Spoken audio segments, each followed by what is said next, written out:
What started out December 20th, 1994, as a young teenager running away from home quickly escalated into something very serious.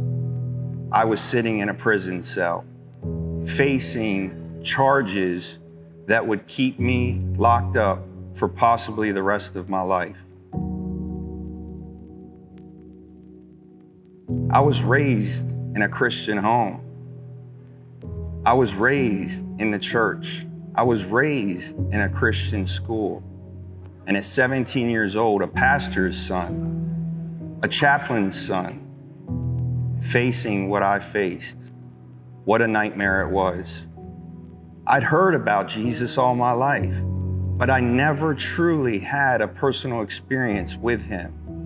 Seeing the love and dedication and devotion and care that my parents continued to pour into my life after all I put them through caused me to feel inside my heart that there was something greater out there, something greater than me, and I wanted to get to know that something greater, and that something greater was Jesus Christ.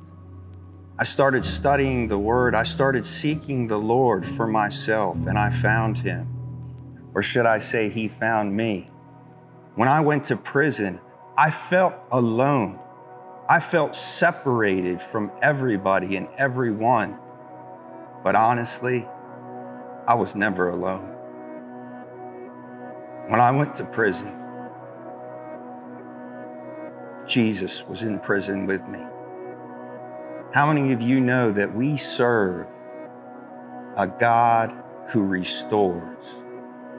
1 Peter 5:10 says, "And the God of all grace, who called you to eternal glory in Christ, after you have suffered a little while, will himself restore you and will make you strong, firm, and steadfast." But 10 years into my incarceration, I received a letter from a young lady who I had known years before. Her name was Valerie Grossnickel.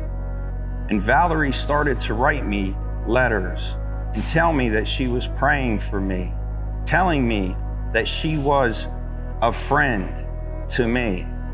And after years of corresponding with her, a friendship grew, a friendship, a bond that could not be broken. And from that very first visit that we had, a spark was ignited that only the Lord could bring between the two of us. Redemption, restoration.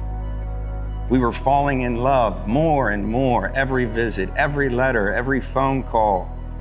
We drew closer, that bond became tighter, that spark became a flame. I was released from prison December of 2014, and within 3 short months, we were married. We serve a Father who loves his children and restores unto them double portions for the trouble that they go through. We both had a desire in our hearts ever since we were young to have children. And for whatever reason, it just wouldn't happen. We didn't give up.